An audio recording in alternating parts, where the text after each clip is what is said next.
Mesdames, Messieurs, bonsoir. Voici venu le pouvoir mystique et même spirituel du Nord. C'est le temps des investitures, notamment dans les états-majors des partis politiques qui sont engagés en ces élections, couplées donc du 9 février 2020 au Cameroun. Les élections législatives et municipales qui sont ainsi prévues. L'heure du choix des candidats a sonné et qui ne va pas sans crainte, tantôt au RDPC, le Rassemblement démocratique du peuple camerounais, tantôt au SDF, le Social Democratic Front, ou même à l'UPC, l'Union des populations du Cameroun. En tout cas, les états-majors des partis politiques au Cameroun sont engagés, c'est le branle-bas au point de se demander si ces partis politiques survivront finalement aux investitures qui sont manifestement le mode de choix des candidats qui a donc été pris en tant qu'option par les différentes formations politiques sous le ciel du renouveau. C'est donc notre débat à corps électoral ce soir. Bienvenue à tous et à toutes. À tout de suite pour la suite.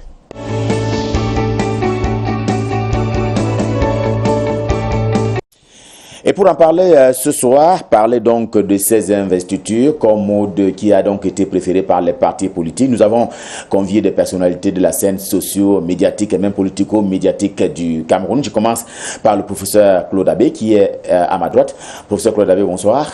Bonsoir, monsieur Jean-Pierre Issounou. Bonsoir à l'ensemble de vos téléspectateurs, aussi bien qu'à l'ensemble des participants à cette émission. Bienvenue sur ce plateau, professeur Claude Abbé, qui est naturellement habitué des plateaux de télévision du Cameroun et principalement à Canal International. J'accueille maintenant Saint-Éloi Abidou. Monsieur le maire, bonsoir. Bonsoir, Gislain. À l'entrée dans ce studio, vous êtes venu avec une pile de dossiers. C'est votre dossier de candidature. Tout à fait. Vous avez eu l'onction du parti. Nous attendons, nous allons procéder aux investitures. Je vous souhaite le meilleur sur ce coup-là. J'accueille également Aloïse Parfait-Mvoum. Monsieur, bonsoir. Vous parlez au nom du SDF, le Social Democratic Front. Merci, bonsoir Gislain, bonsoir à tous les téléspectateurs du Canal 2. Le parti a finalement consenti à participer à ces élections. Oui, ce sont des choix politiques et nous avons décidé de participer. Après 3 jours de conclave, de discussions, d'arguments et de contre-arguments, mercredi dernier, le président national a pris la décision finale et nous voici engagés dans cette élection. Vous êtes candidat personnellement? Oui, bien sûr. Comment ne le serais-je pas? Je suis candidat aussi bien dans le Fundi, au niveau de la députation, que dans ma mairie, dans la commune qui m'est très chère, celle de Yaoundé 4. Donc, le temps de la campagne n'a pas encore sonné. En tout cas, nous sommes là pour un débat préalable donc, à ces élections ce soir. J'accueille M. Messi. Vous voulez qu'on vous présente encore? Vous êtes venu très souvent sur ce plateau. Naturellement, chaque jour est un jour nouveau. Et je suis d'ailleurs très ravi de retrouver des anciens. Je vois Saint-Éloi, le camarade, le grand frère Claude Abbé, le professeur Claude Abbé. Je crois que la dernière fois qu'on s'est séparés, c'était sur ce même plateau. Et le petit frère Parfait-Mvoum, c'est toujours avec un plaisir renouvelé de découvrir que le plateau de Canal 2 chaque jour est resplendissant. On va lancer le débat. Dites-moi, il y a une circulaire pour parler de votre parti qui a été donc rendu public et manifestement qui indique qu'il faut renouveler des visages. Expliquez-nous, qu'est-ce à dire au RDPC? Est-ce qu'on veut chasser, entre guillemets, les petits papas pour laisser la place aux jeunes et aux vieux, et aux femmes? Non, vous savez, tout à l'heure, Parfait vous m'a dit quelque chose qui est passé inaperçu, c'est-à-dire que la politique est dynamique. Il s'agit d'un dynamisme qu'on peut donc observer au RDPC, qui a toujours été là. Le RDPC n'est pas un parti qui stagne. Le RDPC n'est pas un parti qui ne bouge pas. Donc c'est ce dynamisme-là que le président national voudrait insuffler comme il a d'ailleurs prévu, parce que ce n'est pas nouveau, parce que si vous avez très bien suivi le discours de prestation de serment du 6 novembre 2018, il a fait un ensemble de promesses en disant qu'il fallait renouveler, il fallait s'adapter à l'évolution et qu'il avait compris enfin qu'un certain nombre d'acteurs devraient intégrer les dynamiques sociales et politiques. Donc aujourd'hui, ces élections législatives et municipales donnent l'occasion au chef de l'État, au président de la République, de concrétiser, de mettre en œuvre ce qu'il nous a promis, à savoir renouveler, donner une nouvelle impulsion à cette classe politique. Donc, pour ceux qui suivent de façon sérieuse l'évolution de la politique, au RDPC, cela est tout à fait normal. Donc il n'y a rien de surprenant là-dessus. C'est votre compréhension également, M. Saint-Éloi Bidoum, en tant que membre du RDPC, le renouvellement, cela consiste à renouveler les visages? Tout à fait, c'est pour joindre la parole aux actes. Le président Biya a toujours prôné l'intégration des jeunes et des femmes. Et je crois que des actes par le passé l'ont démontré. Vous avez eu un gouvernement où on trouve des ministres assez jeunes. Vous avez eu la préfecture, les mouvements dans la préfectorale où les femmes ne sont pas souvent représentées et où beaucoup de femmes ont été promues à la préfectorale. Quelle sera l'amplitude? Si on convient de ce qu'il y aura effectivement le renouvellement des décès, quelle en sera l'amplitude? Quel en sera le taux? Est-ce qu'au RDPC on a décidé de façon interne quel en sera effectivement l'éventail? Ce n'est pas nouveau, ça fait longtemps que le président de la République prône la participation du genre des femmes et des jeunes. Et quand vous regardez le conseil sortant de Yaoundé 6, sur 41 conseillers, il y a 18 femmes. Vous comprenez que c'est une action qui a commencé il y a longtemps. Et le président, à travers cette circulaire, affirme sa réelle volonté de donner un RDPC fort, où tout le monde a sa place. La volonté est très affirmée de renouveler l'élite politique. Vous semblez dire que l'option qui a été choisie est celle que voulait la base, c'est-à-dire les investitures et pas les primaires. De toutes les façons, le RDPC a souvent appliqué de manière alternative l'un ou l'autre mode de désignation. En 2007, nous sommes allés aux primaires. En 2013, nous sommes allés aux investitures. Mais je voudrais dire que autant on peut reprocher aux investitures de constituer un recul démocratique, par rapport à l'article 2 des statuts du parti qui prône le libre choix des dirigeants, la libre concurrence.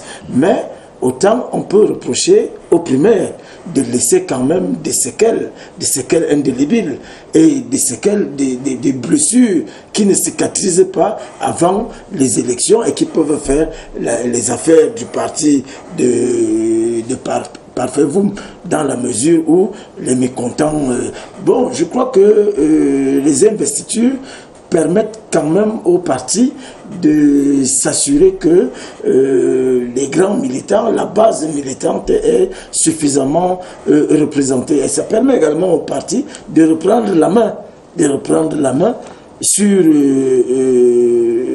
le parti, parce qu'on a noté des actes d'indiscipline, des disciplines notoires par le passé et qui ont été sanctionnés. Je crois que le parti voudrait reprendre la main et surtout de mettre en compétition un RDPC fort avec toutes ses composantes. Professeur Claude Abbé, quel est le regard scientifique que vous posez sur cette option qui a été prise par le parti quand même qui gère la majorité au Cameroun?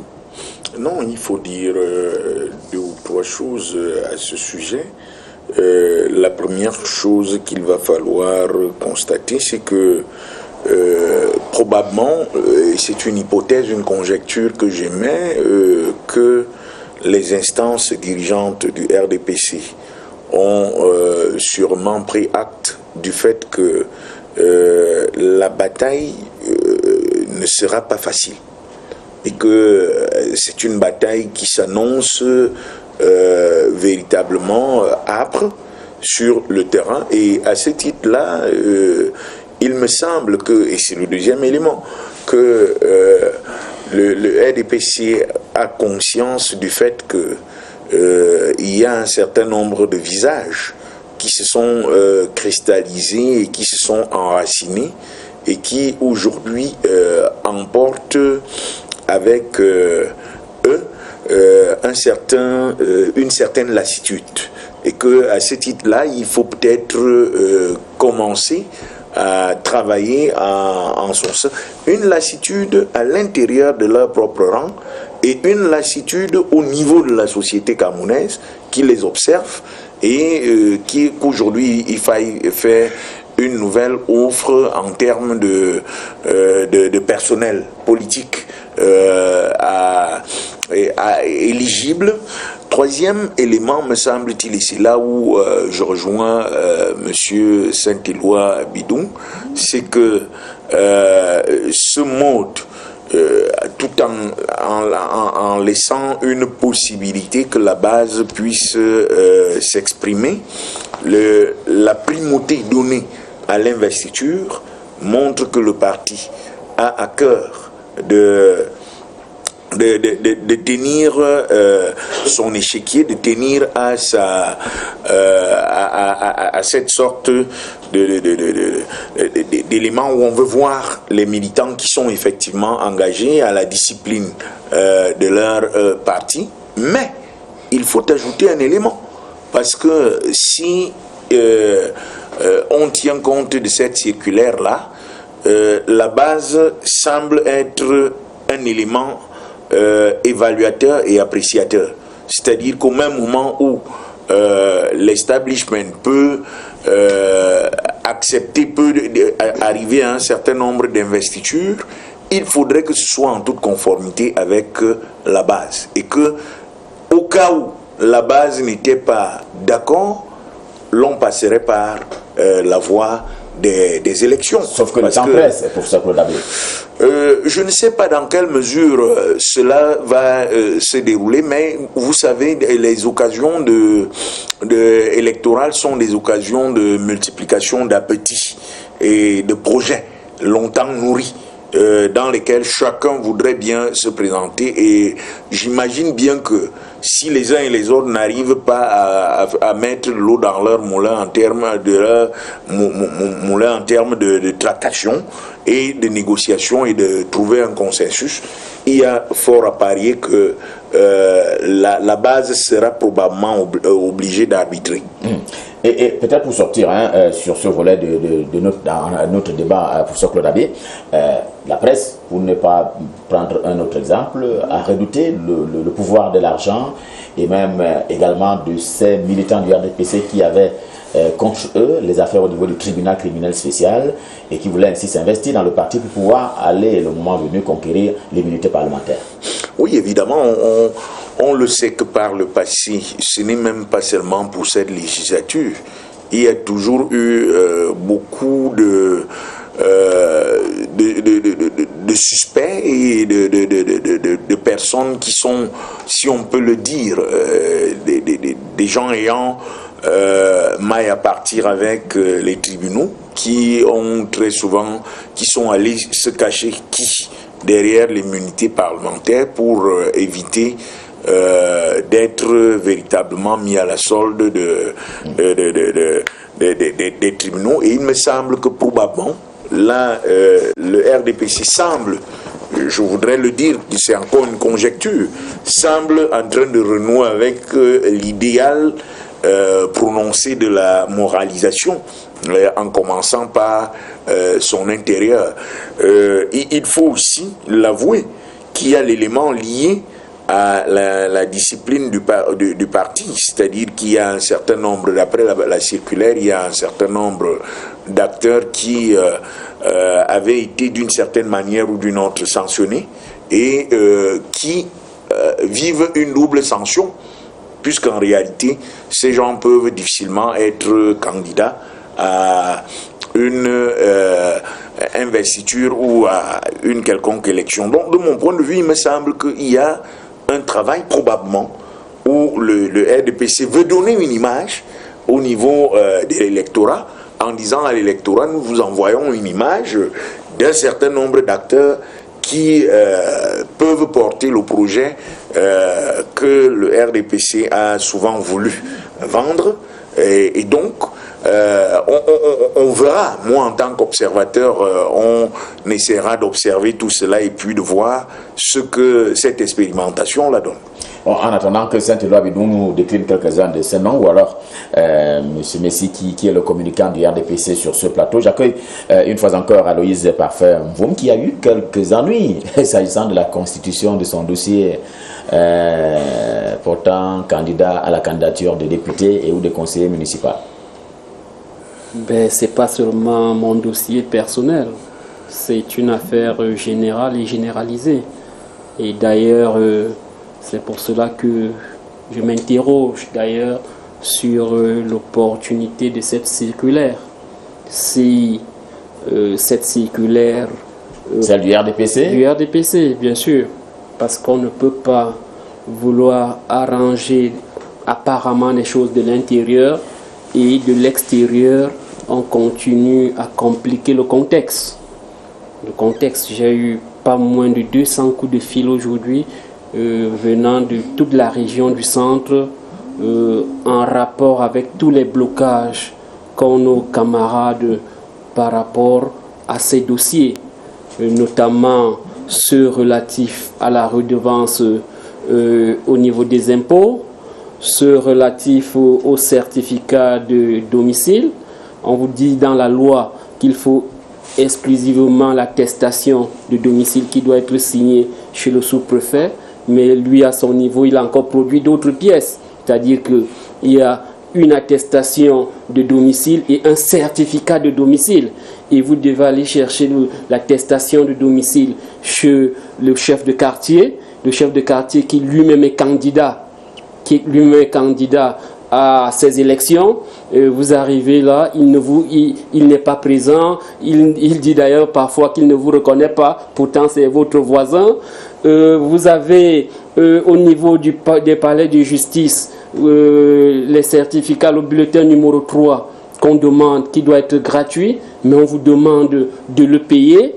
Vous avez à Ilekam même la production des simples attestations relatives aux inscriptions. Tout est compliqué et c'est pour cela que je suis un peu dubitatif par rapport à ce qui peut paraître être une bonne volonté de faire bouger les lignes. Donc c'est pour cela que aujourd'hui nous avons beaucoup, mais alors beaucoup de difficultés. Des documents qui devraient être signés en 24 heures, il est difficile de les obtenir. J'ai dû utiliser un certain nombre de relations pour avoir certains documents. C'est-à-dire que peut-être parce qu'on me voit ici dans les médias qu'on facilite ces documents, mais que ce soit au Bala, Mbanjok, Nkoteng, Akonolinga, c'est invivable. C'est invivable. Et c'est pour cela que je souhaite que, et même l'interprétation de la loi, chacun interprète selon son bon vouloir. Donc voilà les difficultés que rencontrent les candidats à la candidature au niveau des municipales. Et vous opposez ces difficultés-là au RDPC ou à l'administration publique? Ben, vous savez, il est très difficile de faire la différence parce que quand vous arrivez dans une sous-préfecture, vous trouvez des militants du RDPC au secrétariat. Et c'est eux qui vous accueillent dès le départ et ils vous disent que les consignes ont été données, qu'il faut faire ceci, qu'il faut faire cela. Or, ça n'a rien à voir avec ce que demande la loi. Vous leur opposez l'article 295 du code électoral et ils ne vous regardent même pas. Et c'est pour cela que nous sommes un peu embêtés par cette situation où on arrange tout. Vous savez, le SDF, à un moment donné, n'a pas voulu aller à ces élections parce que, compte tenu de la situation dans le nord-ouest et le sud-ouest, compte tenu aussi du fait que nous pensions qu'il fallait modifier le code électoral.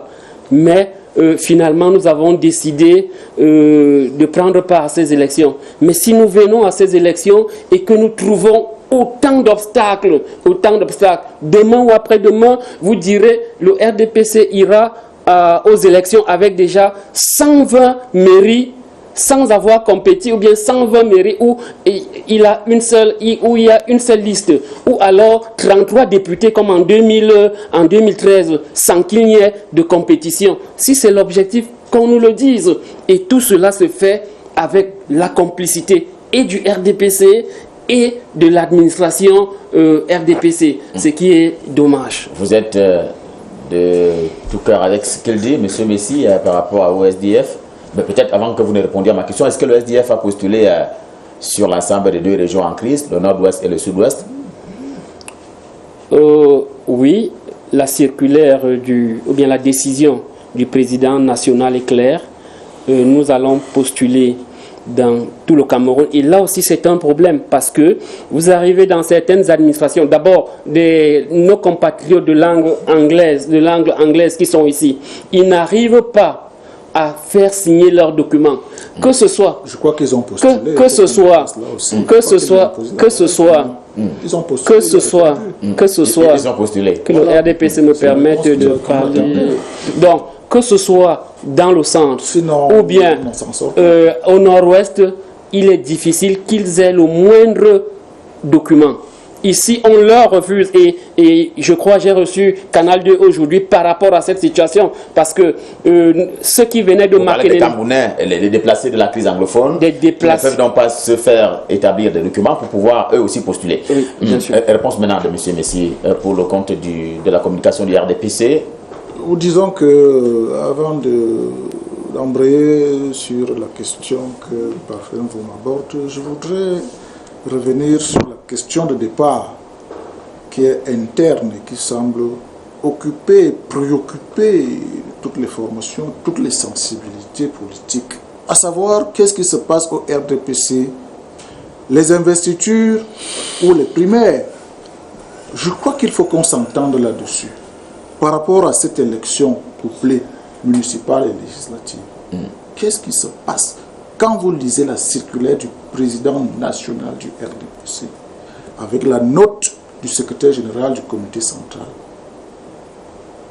il me semble que, en toute honnêteté, dans l'histoire politique du Cameroun, et notamment du RDPC, c'est une révolution. On ne saurait parler exclusivement d'investiture. Encore que les investitures sont du domaine de la loi. C'est des partis qui investissent des candidats à l'élection municipale et législative. Donc, on comprend le mode de choix des candidats au sein du RDPC a souvent obéi à un mode qu'on a appelé primaire, c'est-à-dire une compétition interne. Généralement, certains acteurs, parce que c'est pas une élection bis, c'est un responsable d'organes du parti choisissent à la base ce que les candidats qu'ils pensent être sérieux, que la hiérarchie du parti investit ou non, parce que l'investiture revient au parti politique. Donc, aujourd'hui, on assiste là à un mode où on tient en compte la base, c'est-à-dire sur la base consensuelle, et le parti qui en réalité tient les rênes de l'organisation ou de l'association. Donc, quand vous relisez donc la circulaire du président national du RDPC, et quand vous revoyez la note du secrétaire général du comité central, vous voyez donc qu'on ne peut pas parler que c'est des investitures uniquement, parce que dans des commissions, tout au moins au niveau communal, pour parler de la base, qui y prend part? C'est d'abord le président de la section RDPC qui coordonne, et on invite qui à cette commission? C'est le président des sous-sections, toutes les sous-sections de la circonscription. Vous essayez de dire que le mode est alternatif. Et les présidents des comités de base, tous les organes confondus. Il s'agira donc de quoi? Lorsqu'on présente 2 ou 3, 4 listes pour une même circonscription, et s'il n'y a pas entente, parce que c'est le mode consensuel qui est évité, pour éviter justement les discordances, les déchirements qu'on a souvent observés, on vous renvoie à votre base. C'est-à-dire, Gisela, vous avez une liste, Claude Abbé a une liste, mais comme dans la liste, vous aurez les candidats choisis dans les mêmes circonscriptions politiques. Évidemment. La base dont on va trancher en disant que dans notre base, nous choisissons celui-ci. C'est de ça qu'il est question. La question est, cela va commencer quand? Nous sommes à quelques heures seulement de la clôture. Ça a commencé depuis que la note et la circulaire ont été rendues publiques. Pour votre gouverne, aujourd'hui, je peux vous dire, pour le camarade, qui est d'ailleurs votre grand frère que vous connaissez bien, les dernières informations font état que dans la Mofouya-Konon, le camarade Esombo-Mongono a été investi par la base aujourd'hui à l'élection législative. Ça a commencé, nous ne dormons pas. Demain, je serai en Vengue pour le même exercice. Ailleurs, ça bouge. Vous pensez dans les médias que ça ne bouge pas. Les choses ont commencé. Donc, pour ce principe-là, lorsque les candidats ne s'entendent pas, on les renvoie à la base avec ce qu'on a invité, à savoir les présidents de comités de base, de sous-section, ainsi de suite, qui sont les responsables. Rappelez-vous que ce que vous appelez primaire, en 2007, qui participait aux primaires, justement, c'est les mêmes gens, les présidents de comités de base, les membres de des sous-sections et les membres des bureaux des sections. C'est eux qui allaient voter, ce n'était pas tout le monde. Et on est revenu donc à ce niveau-là, donc c'est un modèle combiné où, avec des critères qui ont été définis, si vous avez des contentieux, si vous tenez des casseroles, le parti également se chargera pour éliminer et retenir ce qui doit être qui peut porter l'étendard du parti. Alors, peut-être que vous allez réagir après le professeur Claude Abbé, Saint-Éloi Bédoum. Vous voulez absolument dire un mot maintenant? Allez-y. Non, c'est peut-être parce que j'estime que la parole devrait être collatique, c'est-à-dire partagée. Et tout le monde a donné son point de vue sur la question. Je voudrais attirer l'attention des uns et des autres que M. Parfait Voum, représentant du SDF, est en train de faire dans le dilatoire. Il voudrait justifier l'échec cuisant qui attend son parti. Parce que au niveau des difficultés qu'il évoque et qu'il attribue au RDPC, nous n'avons peur de rien. Nous avons pris l'habitude depuis plus de 20 ans de compétir en face du SDF et le résultat, vous le connaissez. Mais vous savez bien que quand on a ouvert les inscriptions sur les listes électorales, vous avez demandé aux Camerounais de ne pas aller s'inscrire sur les listes électorales pendant que Cabral Libye dirigeait des campagnes nationales pour s'inscrire sur les listes électorales. Hors sujet, mon cher. Et conséquence, quand vous arrivez à Elekam, c'est une condition du code électoral. On ne peut pas être candidat si on n'est pas inscrit sur la liste électorale. Donc, voilà ce qui se passe. Et au niveau des impôts, qu'est-ce que c'est qu'une redevance et une non-redevance? C'est-à-dire que l'administration fiscale atteste que vous n'êtes pas redevable vis-à-vis de l'État.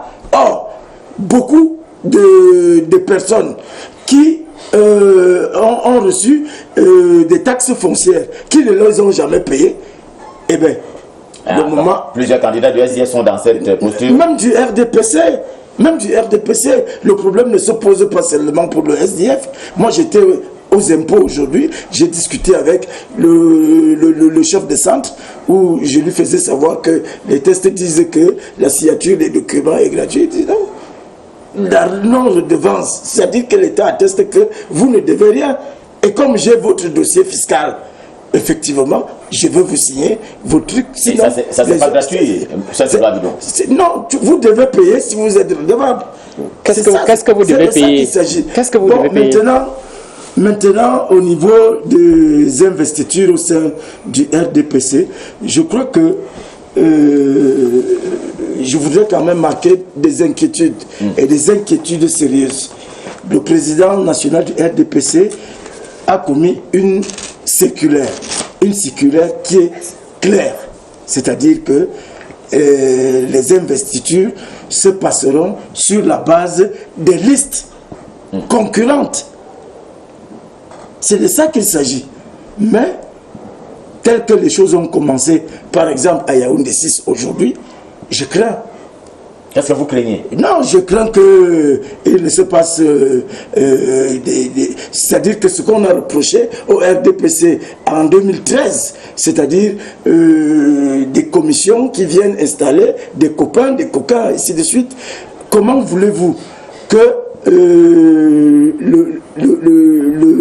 président de la commission communale, il a dit clair et net que ceux qui ont des listes, des dossiers, peuvent les garder au chaud. La liste sera une liste consensuelle. Et le consensus, c'est quoi? Quand vous lisez le troisième point de la note du secrétaire général, en cas de liste multiple, la commission de présélection renvoie les candidats auprès de leur unité et groupe d'appartenance pour y être départagés. Or, à Yaoundé 6, aujourd'hui, nous avons reçu le président de la commission communale qui a constitué l'équipe de présélection, c'est-à-dire les présidents de section, les présidents de sous-section, qui sont eux-mêmes des candidats. Est-ce que vous pensez que ça peut juge être... parti en même temps. Voilà, on ne peut pas être juge et parti. Et il y a beaucoup de chances pour qu'il y ait des déviances et qu'on écarte ceux qui ont fait connaître leur vérité de candidature, qui sont pourtant des grands militants. Très bien. Professeur Claude Dabi, vous allez réagir tout à l'heure, je vous en prie, monsieur Messi. Vous allez prendre la parole tout à l'heure pour faire réagir le professeur Claude Dabi. Est-ce que, à l'écoute de ce que dit Saint-Éloi Bidon, on peut dire les vieux démons sont de retour, vous l'avez évoqué tout à l'heure. Je voudrais également que vous vous prononciez sur ces freins. Oui, avant les vieux démons, justement, je suis un peu gêné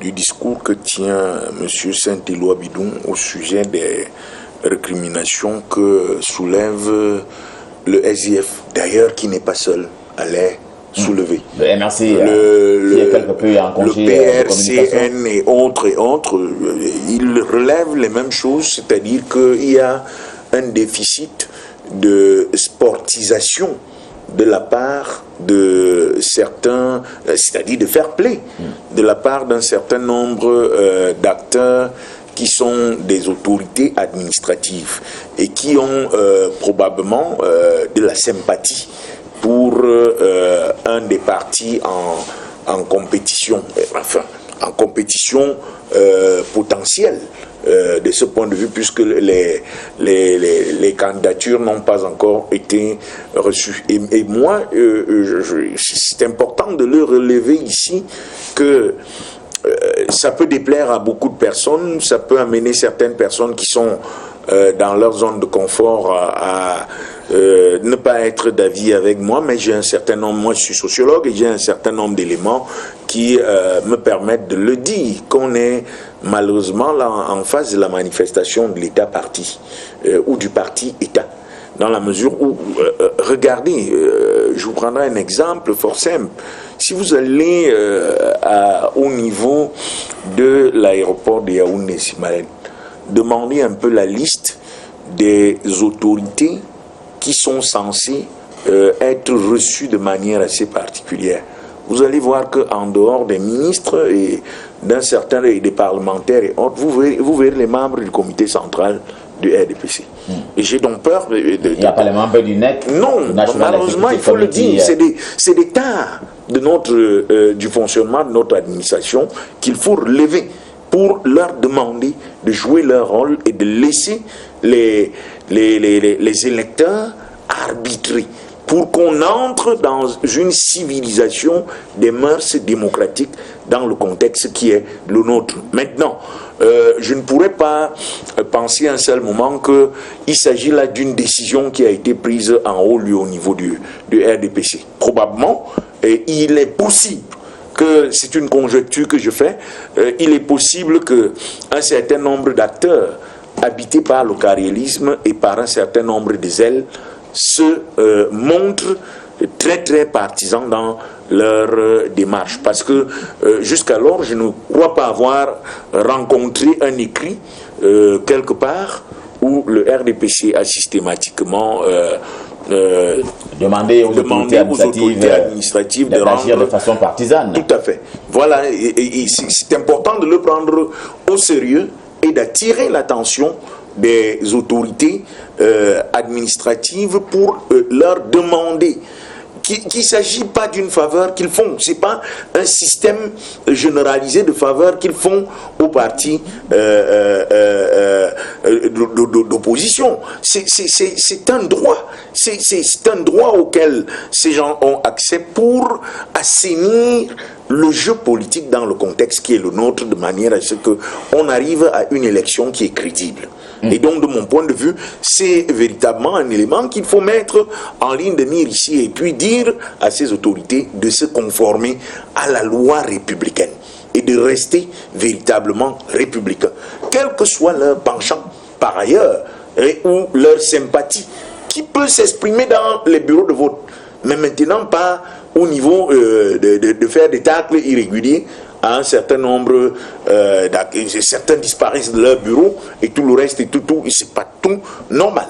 Donc c'est un élément important. Maintenant, est-ce qu'on revient à de vieux démons? Évidemment que toute décision qui est intérieure à une organisation, fut-elle une organisation politique structurée comme le RDPC, il faut savoir qu'elle a nécessairement un certain nombre de ses faiblesses. Étant entendu que les autorités politiques, les ressources politiques à la base, celles qui sont chargées de l'encadrement à la base, sont elles-mêmes partie prenante pour un bon nombre dans les starting blocks en termes de candidature. Ce que dit M.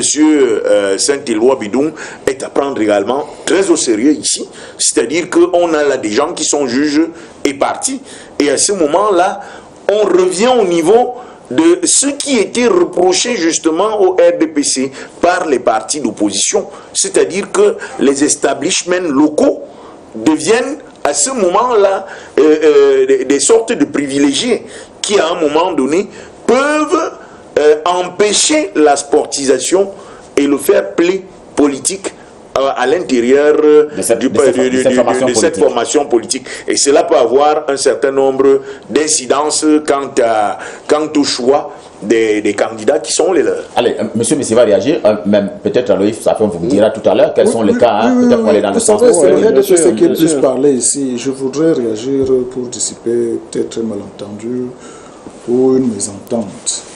Je suis moi-même acteur politique. Auteur et acteur. Acteur, je préfère, pour dire que j'ai fait un dossier, je suis allé auprès des services, comme je l'ai décrit tout à l'heure, surtout par FEMVOUM. Je n'ai pas eu le sentiment un seul instant que on distinguait des couleurs politiques sur les visages des requérants. Et je partageais il n'y a pas longtemps un plateau avec un militant, Thierry Biassi, pour ne pas le nommer, du MRC, qui a salué les efforts de l'administration. Et moi, je dois dire que l'administration a pris des mesures je viens d'être pour sur délivrer. Excusez-moi, monsieur Messi. Pour délivrer. Monsieur n'est pas ici. Je vous en prie. Excusez-moi, juste un instant. Hein. Il n'est pas dans. Vous me connaissez depuis peut-être un peu plus d'une vingtaine d'années. Il n'est pas dans mon attitude habituellement de mentir. Je viens d'être sur un plateau avec monsieur Cabral Libi qui était assis là. Là, juste là. Ils décrivaient exactement les mêmes situations. Ils ne sont sûrement pas en train de rêver. Alors, pour l'administration, moi je dis j'ai fait un dossier.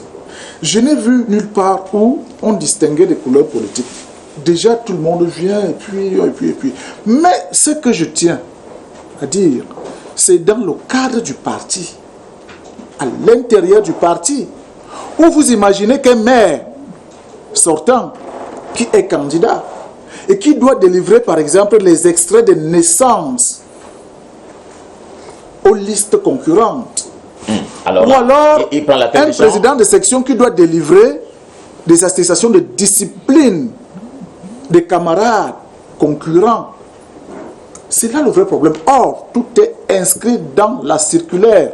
À partir du moment où vous êtes candidat à l'élection, au occupant ce poste de responsabilité ou de privilège, tout de suite, vous cessez de faire partie de la commission de présélection.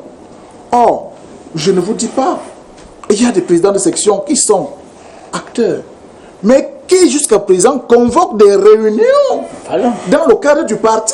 Est-ce que ce n'est pas un dysfonctionnement? C'est justement ça dans le dysfonctionnement interne du parti. C'est ce que je dénonce. C'est ça que nous. C'est justement ça le dysfonctionnement qui est interne, puisque le parti, le RDPC semble intéresser tout le monde. C'est donc ça. Or, et c'est en violation. Ce que décrit monsieur. C'est en violation de la circulaire. Décrit par rapport à l'administration. Mais pour l'administration, moi je salue parce que j'ai dit, j'ai fait signer mes papiers. Alors, le professeur au niveau de la justice, c'est exactement ce que les partis politiques de l'opposition décrivent. Encore que moi je n'ai pas vu ces gens-là en train de lire les couleurs politiques sur les visages des gens. Comment ils savent que moi je suis RDPC, je suis du PLC. Ça, je fais un témoignage. Les témoignages ne vont pas finir.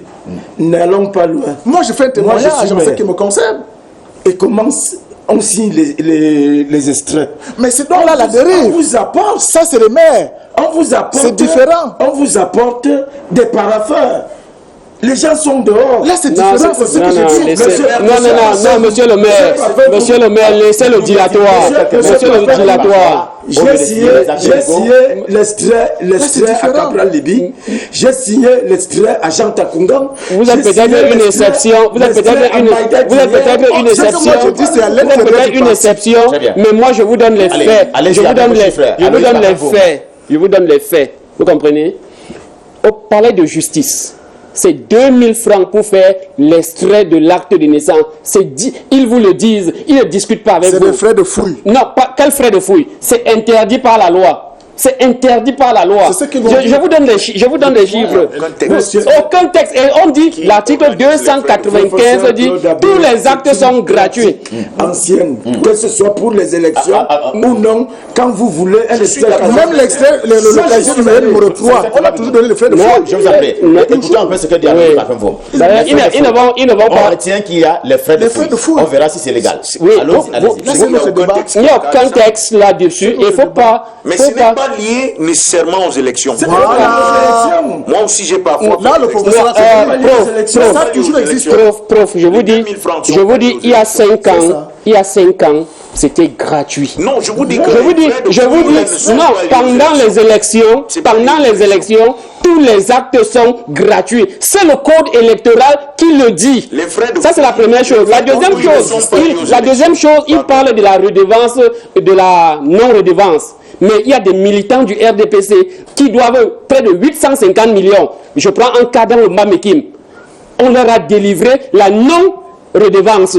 Qu'est-ce que vous en savez? J'en sais parce que je suis le président, le vice-président régional qui s'occupe de ces opérations. Et tous les jours, je reçois les plaintes de gauche à droite. Et on me dit, tel candidat doit de l'argent et on lui a délivré une attestation de non-redevance. Je continue. Mais monsieur le maire, allez à Yaoundé 4. Non, vous pleurnichez dans votre parti et vous nous interdisez de pleurer au niveau national. C'est pas sincère. Et c'est ça le dilatoire. Donc arrêtez de pleurer aussi à l'intérieur du parti. Pourquoi est-ce que nous avons des étudiants dans nos listes? Des étudiants. On leur demande de payer, on leur demande la non-redevance, alors qu'ils n'ont rien comme activité. Voilà les cas. Je vous dis, j'ai 10 à Yaoundé 4. Je peux aller plus loin. Au niveau des sous-préfectures, il n'y a qu'un document qu'on demande. L'attestation de domicile. Pourquoi est-ce que vous instituez le certificat de domicile? Vous me dites que je fais le... Oui, puisqu'il semble défendre cela. Il a dit que je faisais le dilatoire. Allez demander. Aucune loi, monsieur. Aucune loi. La loi dit attestation de domicile délivrée par le sous-préfet et non le chef de quartier. Voilà les faits, monsieur le maire. Et vous délivrez ça à Yaoundé 6. Et vous venez ici sur un plateau me dire que c'est moi qui fais le dilatoire. Monsieur le directeur des impôts a sorti une note. Il dit qu'il faut une demande timbrée. Non, les demandes ne sont pas timbrées pendant les élections. non oui, pas pendant les élections, pour les documents, la constitution du dossier. Voilà, il y a eu ce texte. Vous l'avez vu. Est-ce que vous l'avez condamné? Encore non, tu le dois. Pourquoi tu payes? Tu entres dans la corruption. Et c'est le vol électoral. C'est de ça qu'il est question. Et quand vous m'invitez ici, je parle avec autorité. Parce que tous les jours, je reçois les plaintes des militants, des cadres du parti, partout. Aujourd'hui, au Bala, on demandait à tout le monde, de façon unanime, de payer 3500 francs pour la taxe foncière. Or, ce n'est pas comme ça qu'on fixe la taxe foncière. Donc, je vous en prie, c'est un débat sérieux. C'est un débat sérieux et c'est pour les Camerounais. C'est pas pour le RDPC, c'est pas pour le SDF, c'est pour le Cameroun. Demandez. Non, ils ne doivent pas payer. Pourquoi ils payent? Ils ne doivent pas payer. Voilà. Donc c'est pour vous dire que monsieur Ghislain Pierre Essono, nous sommes dans un pays où on fait du jonglage permanent.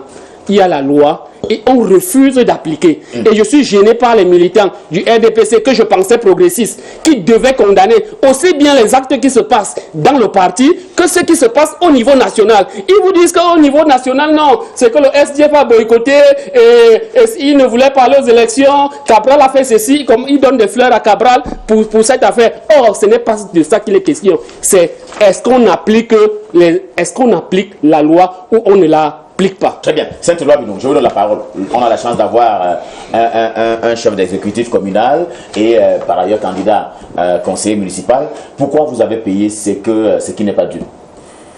Mon cher ami, un acte administratif doit être timbré. Quand vous arrivez aux impôts, on vous dit que vous devez payer le timbre. Voilà ça. Voilà ma non-redevance. Elle est timbrée. Voilà la demande. Elle est timbrée.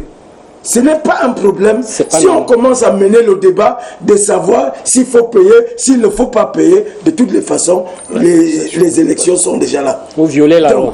Nous avons payé tous.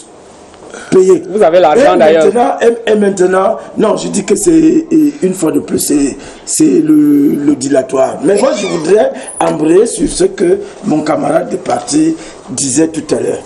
Il faudrait qu'au sein du RDPC, qu'on respecte la loi, la circulaire du président national.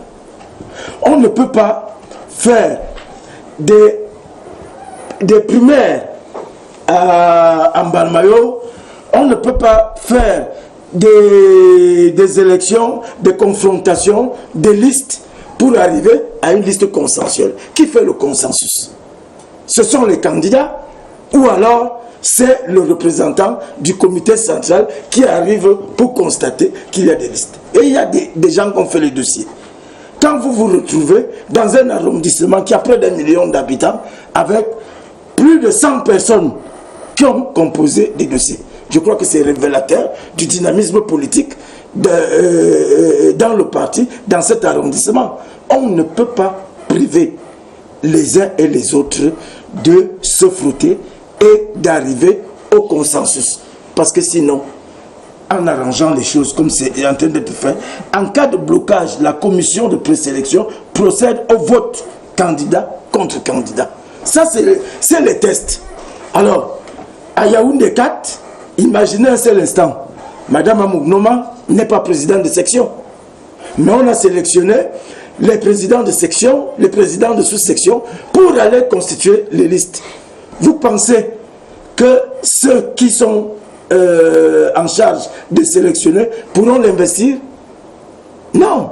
Et vous voyez, voilà un militant qui va faire les frais tout simplement parce qu'il a eu des velléités de candidature.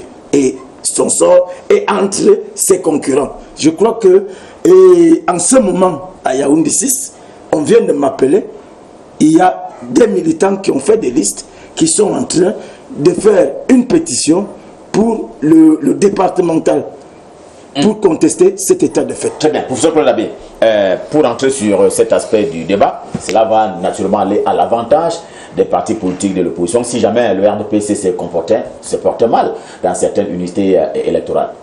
Non, il est certain que... Vous pouvez déjà l'envisager, professeur Claude Abbé, dans certains cas de figure. Tout dépend du degré de militantisme. militantisme qui existe à l'intérieur de ce parti politique-là. Si ils ont effectivement fait un travail pour un apprentissage, une socialisation politique qui est suffisamment aguerrie, leurs militants pourraient être fort aises pour comprendre que une fois finies les batailles à l'intérieur de la famille, il y a des adversaires qu'ils ont.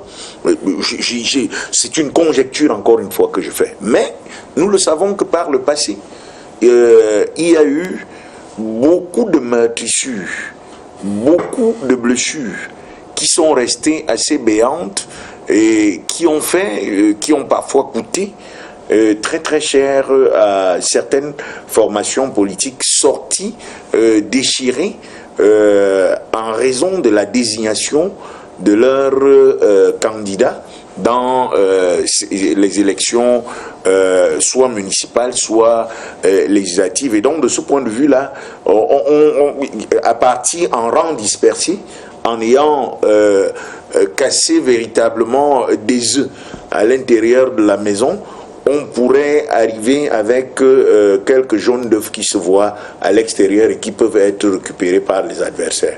Monsieur Messi, il y a certains députés dans le rang de votre parti et même dans d'autres formations politiques qui ont déjà passé certains 4-5 mandats. Est-ce que à l'intérieur, vous pensez à ce renouvellement? On pourrait assister au départ des caciques? La circulaire du président national du RDPC, appuyée par la note explicative du secrétaire général du comité central, sont suffisamment claires. À savoir, cette élection doit permettre de donner la possibilité, la visibilité à des nouveaux candidats, qui sont entre autres des jeunes, des femmes. Ceux qui ont atteint l'âge, ou alors la retraite parlementaire, comme vous avez évoqué l'Assemblée nationale, par rapport à ceux qui n'ont jamais goûté à ces délices-là, devront céder le pas à ces candidats-là. Pour dire que l'âge parlementaire, c'est 3 mandats. Alors, si vous avez fait 3 mandats pour être plus précis, ou bien qu'on les démissionne? Ils ne démissionnent pas, c'est des investitures, comme vous l'avez bien dit. C'est-à-dire, moi j'ai fait plus de 3 mandats et je veux encore être là. Par rapport à Claude Abbé, qui n'a même jamais fait un seul mandat, qui voudrait également être là dans une place. Je suis en train d'expliquer. Alors, on dit, comme c'est une circulaire, de privilégier ce genre de candidature. Il ne s'agit pas d'abattre certains et de dire que venez. Donc, il s'agit donc de la sélection. Que le RDPC ne va pas reconduire. Encore que la circulaire ne parle pas du mot cacique. Nous disons, ceux des candidats à cette élection qui ont fait un certain nombre de mandats par rapport à d'autres candidats qui voudraient également qu'on privilégie, qu'on porte une attention particulière, comme j'ai parlé tout à l'heure des femmes. Donc Cavaille ne sera plus là alors. Mon Dieu. La circulaire n'a pas mentionné le nom de quelqu'un. Je le répète. Non, je veux juste... Tu peux nous aider quoi. Mais nous avons des cas, en théorie, nous disons, s'il y a des candidats qui ont un certain nombre de profils, un certain profil, par rapport à d'autres candidats, si on veut, nous conseillons de privilégier ce profil. C'est de ça qu'il s'agit. Or, si dans le consensus, parce qu'il ne faut pas être focalisé, buté sur des cas précis, si dans le consensus, parce qu'on ne vient de partager que là où il y a mésentente, si dans une circonscription, les gens sont unanimes que, même après 10 mandats, même après 15 mandats, voilà notre préféré, on ne va pas faire de procès. On ne reviendra pas pour dire pourquoi. Alors, tout est dans l'interprétation. Il n'y aura pas. Et tout est dans des situations. Et tout est dans des situations. Et tout est dans des situations qui vont se présenter. C'est de ça qu'il s'agit. Donc, personne n'est condamné au départ de cette élection. Tout le monde a ses mêmes chances. Mais, comme on dit, des profils peuvent différer. Et on dit à ce profil. Pierre, juste pour vous aider. Dans un texte tel qu'une circulaire qui a, on peut dire qu'on est dans l'apparat juridicité. Généralement, il faut interroger l'esprit et la lettre. Dans la lettre indique qu'il y a une volonté affichée de renouvellement et de faire émerger de nouvelles figures. Par contre, dans l'esprit indique également là la question du consensus et du regard de la base. C'est-à-dire que si de là à faire les enjambements, un tel autre n'y sera pas parce que, ayant fait une vingtaine, une cinquantaine de mandats, il me semble que vous risquez d'aller très vite en conjecture et d'être dépassé par les événements au moment où vous vous retrouverez probablement en face. Parce qu'en réalité, il faut véritablement pas sauter très très rapidement et dire un tel ne sera pas là. Dans la mesure où il y a ces éléments qui peuvent donner une impression de contradiction, mais qui, au fond, sont des éléments à caractère complémentaire. Alors, après, par rapport effectivement à ce que les partis d'opposition pourraient ou devraient profiter éventuellement de quelques manquements du RDPC, est-ce qu'on n'a pas encore envisagé au niveau du SDF de faire coalition avec les autres partis politiques pour pouvoir être présents sur l'ensemble du territoire national et question donc de mieux compétir face au RDPC? Disons que pour le moment toutes les options sont ouvertes et comme nous sommes un parti fédéraliste, chaque région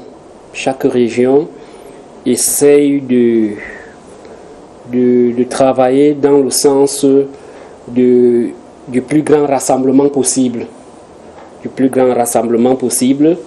Et pour cela, il y a évidemment beaucoup de contacts, que ce soit dans d'autres partis de l'opposition ou bien même pour le parti au pouvoir, les progressistes.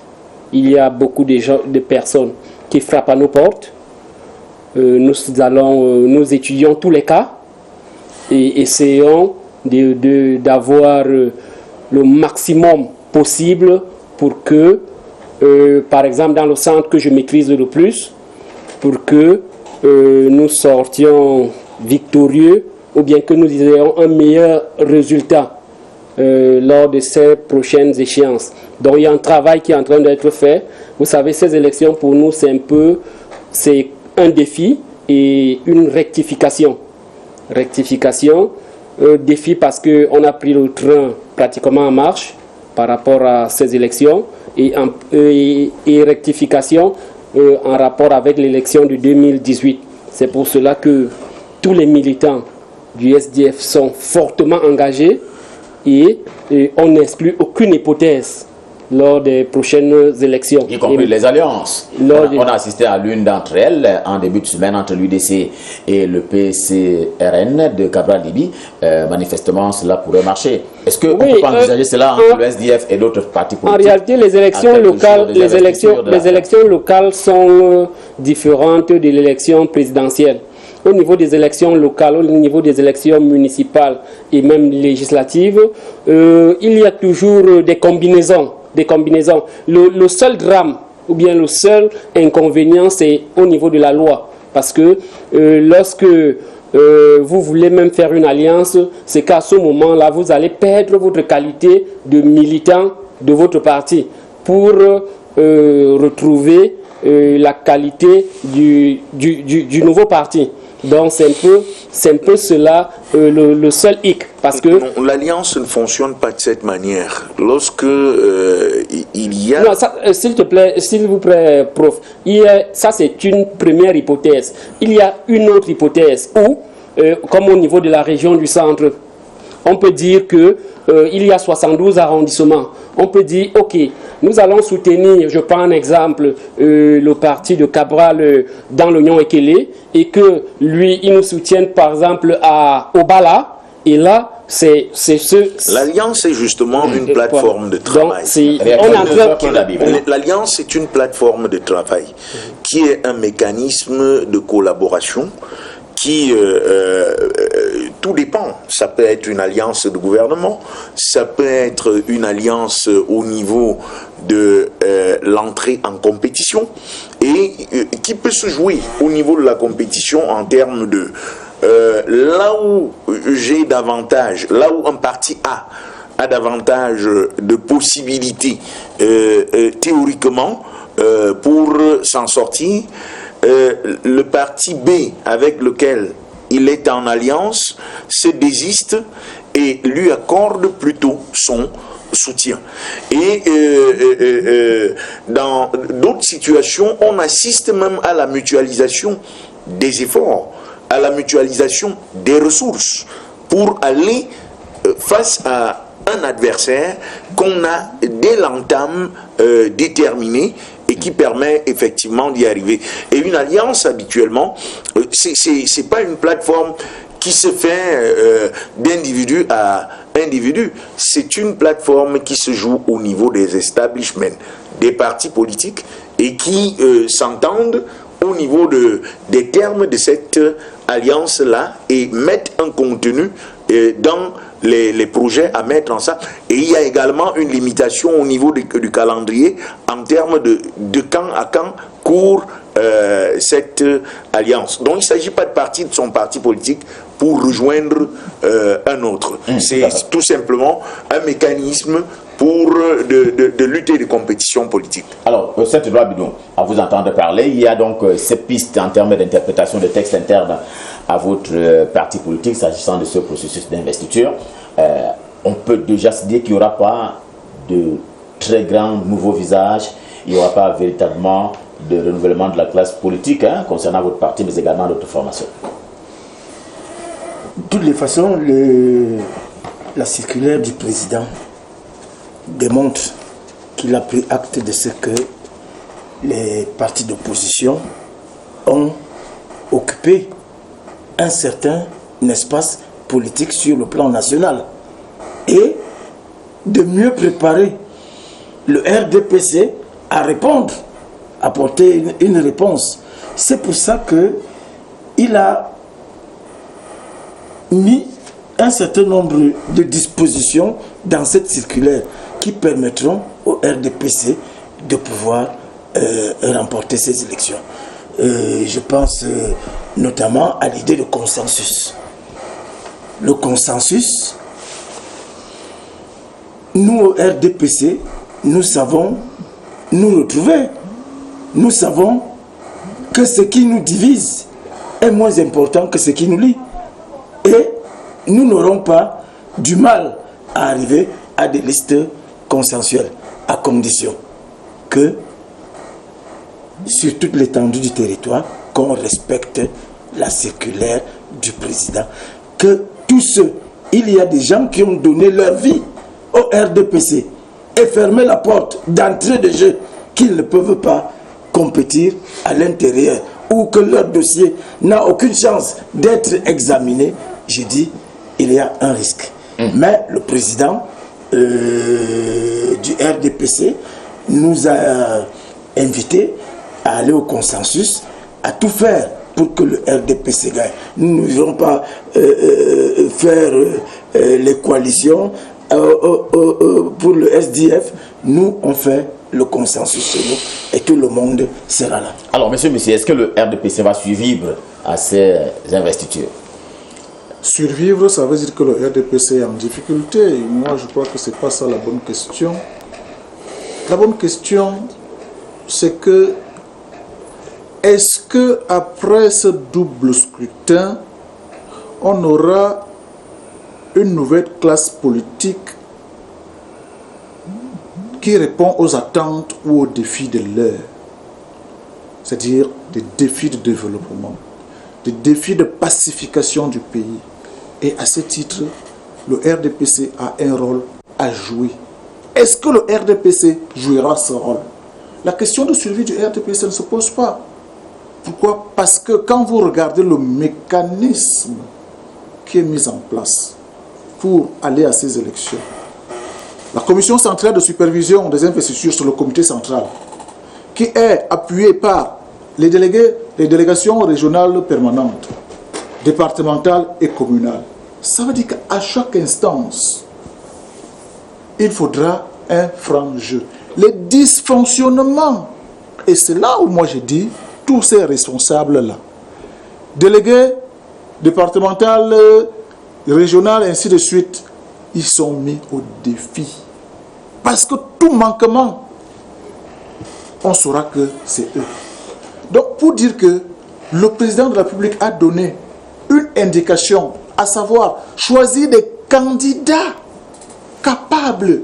Parce que ce qu'on a oublié de souligner ici, c'est que tous ces candidats-là qui traînent, soit des dossiers disciplinaires, soit des fautes de gestion dans je ne sais pas trop quoi là, seront écartés. Monsieur Messi, vous les connaissez?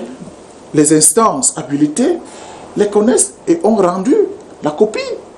Ce n'est pas à moi de dire que je les connais. Chacun doit jouer franc jeu. Le président a fixé le Alors, cap. au sein du parti, on le connaît donc?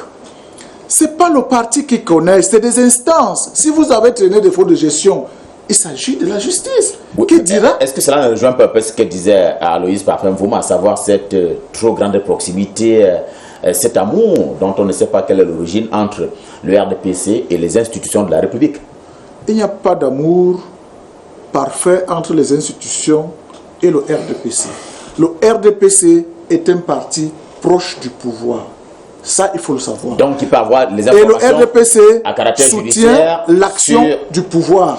et qui peut donc avoir l'information judiciaire à propos de tel ou tel citoyen qui, fut-il un membre du RDPC. Puisque nous sommes dans le cadre des élections, le président dit s'il y a des candidats qui ont été épinglés dans le cadre des instructions judiciaires, qui soient mises de côté, il va falloir bien qu'on les identifie. Professeur Claude Abbé, est-ce que vous pouvez nous éclairer sur cette cohabitation entre les institutions de la République et le RDPC qui va s'en servir pour détecter ceux qui auraient des ennuis judiciaires? Je commencerai d'abord par vous dire que au sortir du 9 février, j'imagine pas une formation politique qui va nécessairement disparaître, mais il faut savoir que il y a au moins deux formations politiques qui jouent très gros là dans cette affaire, le SIF et le RDPC. C'est des formations politiques qui joueront parce que tout dépendra à l'intérieur du RDPC. Le caractère pacifique de la désignation des représentants qui auront été les leurs. Et à ce titre-là, les résultats peuvent venir conforter leur cohésion. Tout dépendra aussi au niveau du SIF, comment ils auront joué au niveau de leur bastion politique de base, qui, on le sait, connaît un certain nombre de troubles à caractère sociopolitique. Et c'est un élément qu'il ne faudra pas négliger. Maintenant,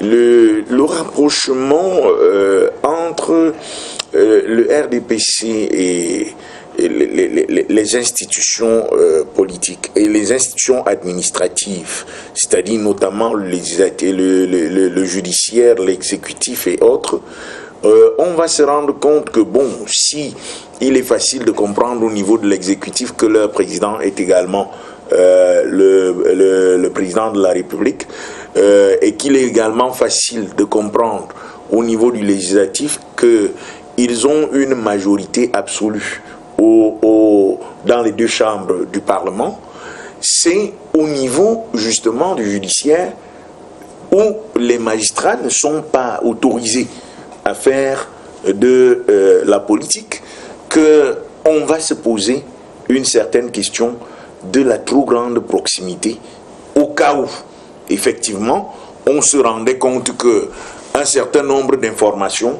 ils peuvent avoir accès. C'est d'autant plus que quand une affaire est enrôlée, tant qu'elle n'est pas arrivée à son terme, les informations ne sont pas rendues publiques. Et là-dessus, il y a un problème. Au cas où le RDPC, lui, arrivait à entrer en possession d'un certain nombre d'informations mettant en cause la probité, l'intégrité d'un certain nombre de leurs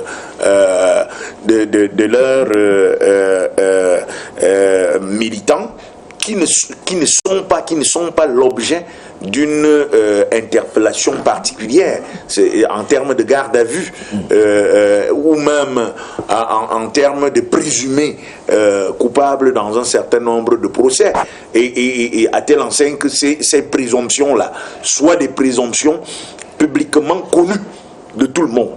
Et à ce moment-là, on pourrait se poser un problème du degré d'impartialité des institutions de la République. Juste là, une précision, je vous en prie, une précision. Oui, vraiment une précision pour dire que je ne parle pas beaucoup sur ce plateau, pour dire que l'organe qui est en charge d'organiser les élections dans ce pays, c'est bien l'ECAM. Il ne s'agit pas pour le pouvoir judiciaire ou la justice de fournir des informations au RDPC. C'est l'ECAM qui investit. C'est l'ECAM qui décide quel candidat répond à la loi ou non.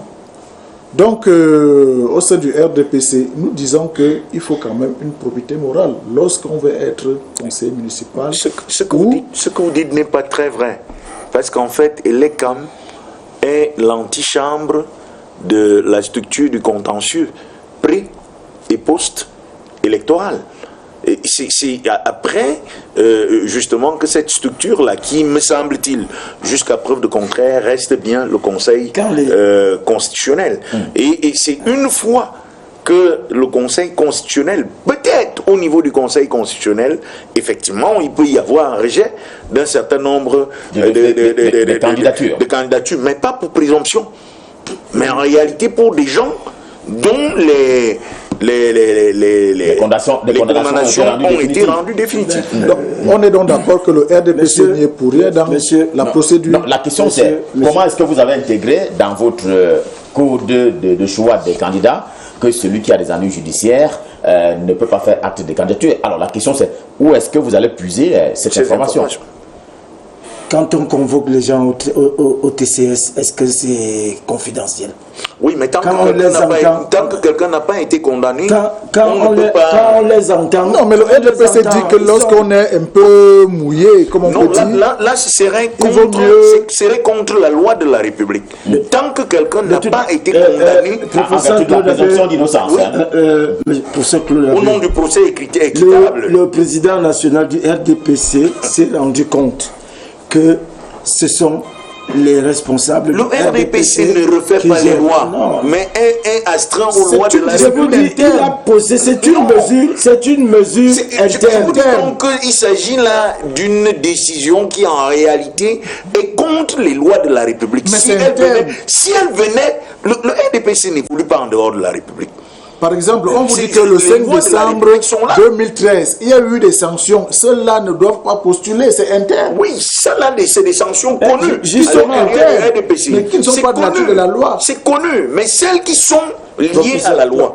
Il y a un problème si jamais la modalité de connaissance de cela, excusez-moi. Le RDPC sait exactement qui est visé. Alors, la question c'est où est la source de votre information? C'est quoi, monsieur Saint-Éloi-Bino? La source d'information sur les convocations des magistrats municipaux TCS, est-ce que c'est secret? C'est caché? Ce n'est pas caché. De toutes les façons, le RDPC a décidé d'entreprendre une purge avant que l'opposition ne récupère. Le RDPC fait la purge pour renouveler le personnel politique. Ça, c'est clair. C'est à saluer. C'est à saluer, vous aussi, vous saluez cette mesure. Non, l'opposition ne récupère pas les brigands, ou bien, je mets brigands entre guillemets. L'opposition ne va pas récupérer ou bien les déchets. Je mets déchets encore une fois de plus entre guillemets. Donc, ne croyez pas que s'ils ont été mauvais chez vous, nous allons forcément les récupérer parce que nous voulons... Pas les récupérer dans les rangs, c'est-à-dire récupérer l'idée selon laquelle le RDPC investir des candidats qui sont... Non. On a fait une introspection. On a décidé, le président a décidé que ceux qui ont des problèmes, des difficultés avec la justice devraient être écartés. Sauf que, comme je vous le dis, ça pose un problème par rapport aux lois de la République. Tant que quelqu'un n'a pas été reconnu coupable, il a droit à un procès équitable et il est donc considéré comme étant dans une présomption d'innocence. Encore que discipline interne doit bénéficier, bien entendu, doit jouir de toute cette discipline. Encore que je mets un peu en doute cette disposition quand on sait que certains ont même été condamnés mais sont toujours restés membres du comité central ou bien du bureau politique. Vous avez quelques exemples sur ce coup-là? Et je ne vais pas vous dire que ils sont nombreux, pas besoin de citer des noms, mais on les connaît tous. Pour dire que non, on ne va pas vous suivre. Nous, SDF, on anticipe. Avant même les élections, ceux qui sont en marge de la loi sont disqualifiés. Et vous vous êtes moqué de nous à un moment donné qu'on appliquait le 8-2, alors que c'était une règle qui permettait de dissocier le mauvais grain du bon grain. Donc pour dire que vous attendez certainement une période électorale pour disqualifier certains candidats, il faut le faire bien avant et tout au long même du fonctionnement de votre parti. Ceux qui sont indélicats doivent être écartés. Bon, par rapport à la discussion, il est important que l'environnement soit sain des élections. Et moi, je pense qu'il y va de l'intérêt de tout le monde pour que le Cameroun reste debout après ces élections. Malheureusement, on n'a pas l'impression que c'est que le RDPC ou bien l'administration camerounaise a cette volonté. Et aujourd'hui, il y a des preuves suffisantes qu'il y a comme une volonté de disqualifier certaines candidatures au niveau même de l'opposition. Parce que jusqu'à maintenant, je parle de l'opposition, je parle justement de notre parti. Je parle justement de notre parti. Parce que tous les blocages que nous rencontrons aujourd'hui pour l'établissement ou bien la confection des dossiers sont de nature à fausser le jeu. Et ce n'est pas seulement nous. Et je vous dis qu'à un moment donné, on a voulu faire une manifestation. Elle n'est d'ailleurs pas encore exclue par rapport à toutes les entraves que nous rencontrons dans la constitution des différents dossiers. Et quand nous le disons, ce n'est pas uniquement pour l'opposition. Vous devez être de ce combat. Parce qu'à l'intérieur, vous vous plaignez aussi de cela. Pourquoi vous voulez sortir par la fenêtre, monsieur Voum? Pourquoi vous voulez justifier aux Camerounais si d'aventure vous ne réussissez pas à constituer une liste? Ce n'est pas, monsieur le maire, moi j'ai constitué déjà mon dossier. Et pourquoi? Parce que je voulais vivre ce que vivent les autres militants. Et je suis allé, et j'invite la presse même à utiliser des micros, des caméras cachées pour constater comment est-ce que ça se passe. Vous arrivez à Yaoundé 4, qui est le laboratoire de la fraude dans le Fundi. Vous allez du début jusqu'à la fin de votre dossier. Vous constaterez que chacun là-bas se bat pour qu'il n'y ait pas une liste de l'opposition. Je dis c'est pas normal. Et c'est pour cela que j'invite sincèrement la presse à faire ce travail. Je vous donne les dossiers, je vous dis, ok, allez faire signer ces dossiers. Vous allez constater qu'on saura tout de suite que vous n'êtes pas du RDPC. Parce qu'un militant du RDPC, comment il se comporte? Dès qu'on dit qu'il faut 5 000 pour ceci, il donne 50 000. Si on vous demande de donner 5 000 et que vous ne donnez pas, on dit, voilà, les voilà, ils n'ont rien. Et on commence à vous torturer. Et ils ont des secrétariats spéciaux ces jours-ci. Vous voyez quelqu'un qui est spécialement là pour vous détecter. Il dit, ou bien le voilà, il est du SDF. On commence à vous poser des questions.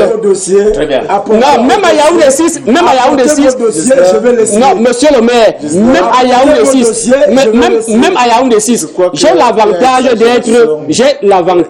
vous avez un sens de j'ai l'avantage d'être président régional. Et si vous arrivez, le vice-président régional, vous arrivez dans mon bureau, toutes les heures, j'ai la situation de chaque arrondissement.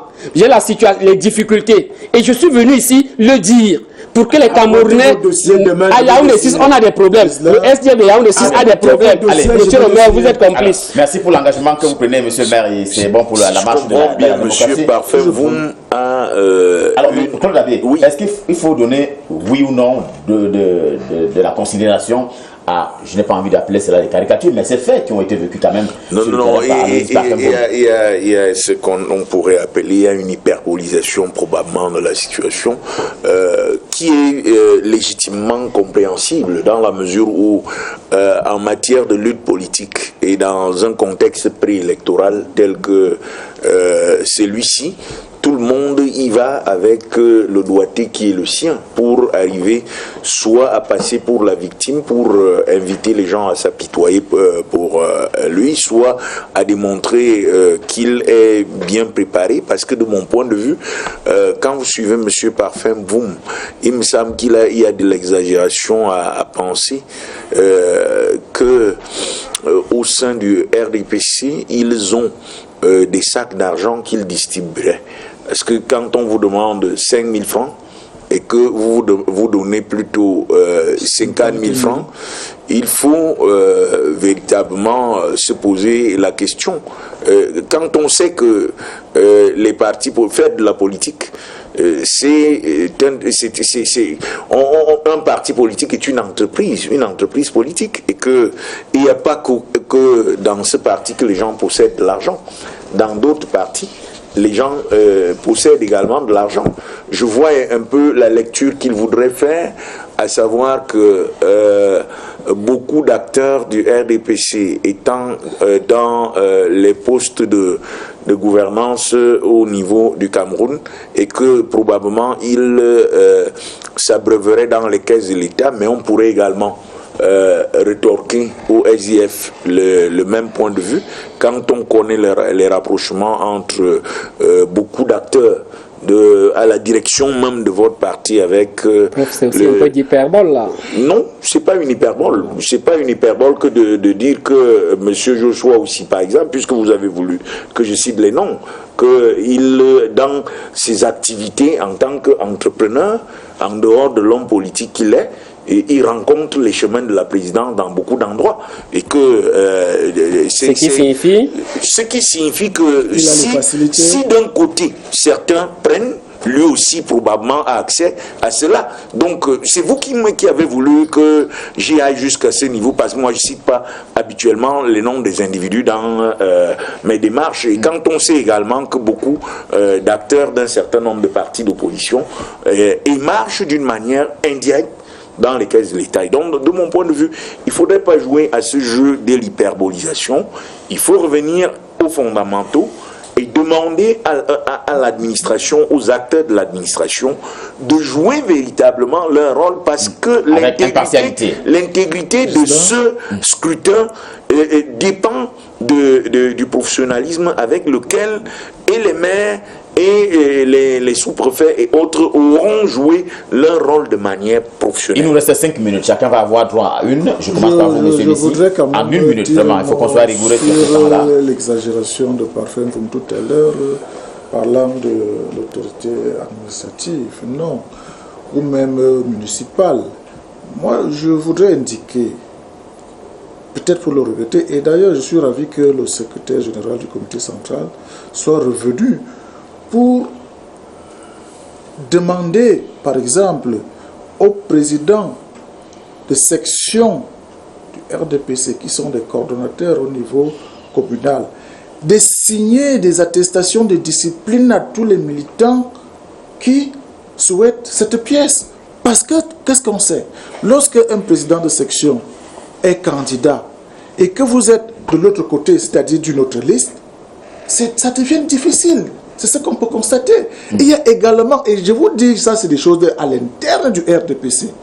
Quand un maire a des listes concurrentes au sein du RDPC et qu'il déserte la mairie parce qu'il ne veut pas signer des extraits de naissance aux adversaires et s'installe ailleurs, il y a un problème. Il y a combien de cas que vous avez enregistrés sur ce coup-là? Je suis un analyste politique et un acteur. Donc, c'est des situations qui n'ont rien à voir avec l'opposition. Donc, ce sont des dérives. Mais ce que lui présente là. J'ai dit, j'ai fait mes dossiers et j'ai des gens qui ont fait des dossiers. Il n'en est rien. Tout à fait. Alors, monsieur le maire, Saint-Éloi Bidon, vous allez continuer à signer les documents. Vous serez au bureau demain jusqu'à ce que les délais soient forclos d'ici au week-end prochain. J'ai été élu pour ça. Je vous ai dit. Je vous ai donné les noms des responsables des partis d'opposition qui sont venus signer leur dossier chez moi. C'est des gens que vous connaissez, que vous invitez régulièrement ici. Je n'ai pas pris en considération qu'ils sont des partis d'opposition. De toutes les façons, la politique est un jeu. Et un jeu qui a des sensations quand on respecte les règles du jeu.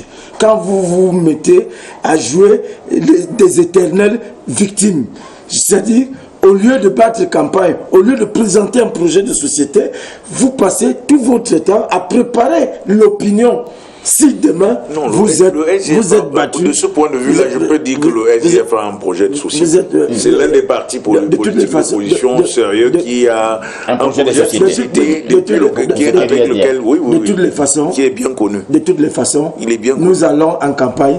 Vous devez le développer pour que les Camerounais s'y accommodent. Pour parler du projet de société. À Yaoundé 6, nous avons fait des choses qui nous permettent de croire que le RDPC sortira vainqueur. Très bien. Mais le problème, c'est qu'ils n'ont pas suffisamment participé à la campagne d'inscription sur les listes. Cela a déjà été dit, oui. Qui a dit cela? Non, je l'ai dit. Votre camarade. J'ai pris le RDPC et l'administration camerounaise de m'éviter les AVC. Parce que je reçois, comme je vous ai dit, 200 coups de fil par jour venant des 70 arrondissements. Et les plaintes sont les mêmes. C'est un appel. Oui, c'est un appel. Un retour au normal. Pour que quand je sors d'ici, qu'on ne m'appelle pas d'Akonolinga, qu'on ne m'appelle pas de Mbandjok, qu'on ne m'appelle pas d'Obala pour me dire qu'il y a blocage à tel niveau. Alors que moi, je leur ai dit que l'article 295 stipule que tous les actes sont gratuits. C'est la loi. Et c'est pour cela que je refuse que monsieur le maire fasse du dilatoire ici. Parce que même à Yaoundé, même à Yaoundé 6, même à Yaoundé 6, même à Yaoundé 6, vous me permettez, même à Yaoundé 6, commune de monsieur le maire, c'est des problèmes. Et ils sont décidés à avoir, comme en 2013, je vous ai donné les statistiques, 120 mairies avant l'élection. 33 députés avant l'élection. Ce n'est pas juste. Pour finir, je dis au professeur Abbé, non, c'est Joshua n'a pas de problème ou bien le moindre souci dans la gestion. Il y a beaucoup d'amalgames. Il y a beaucoup d'amalgames. Arrêtons les rumeurs sur les plateaux de radio et de télévision. Non, ça c'est des rumeurs. Ça c'est des rumeurs. Monsieur Saint-Éloi. On va jouer de ces 30 secondes-là pour dire son mot de fin. Alors, on sort de cet entretien. La dernière ligne droite par rapport à ces candidatures à être investies. L'état en termes d'évaluation dans les QG, selon vous, c'est ce qu'il fallait ou bien c'est beaucoup moins par rapport à vos attentes? En 30 secondes, professeur. De mon point de vue, je ne peux pas dire que, comme je ne suis pas à l'intérieur de leur démarche, je ne peux pas dire si c'est ce qu'il fallait ou ce qu'il ne fallait pas. Ce que je pourrais tout simplement dire, c'est que le fair play règne au niveau des autorités administratives et que le meilleur gagne. Merci à vous, professeur Koularabi, d'être venu. Merci à Saint-Éloi Bidou, monsieur le maire de Yaoundé 6e, qui va faire acte de candidature. D'ailleurs, il est venu sur ce plateau avec son dossier. Merci à Louise Farfemvoum, le désormais candidat à la députation, mais également comme conseiller municipal dans l'arrondissement de Yaoundé 6e. Yaoundé 4e. Yaoundé 4e, je vous en prie, qu'il a qualifié, je ne vais pas le reprendre, de laboratoire de ce qu'il a dit. Merci à monsieur Messi qui parlait pour le compte du RDPC, le Rassemblement démocratique du peuple camerounais, auquel il appartient. C'est le parti de son cœur et de sa tête. Bien entendu, il fera lui aussi acte de candidature. Il a parlé au nom de cette formation politique. C'était corps électoral. Merci d'avoir suivi. Restez en compagnie des programmes de Canada International. Bonsoir.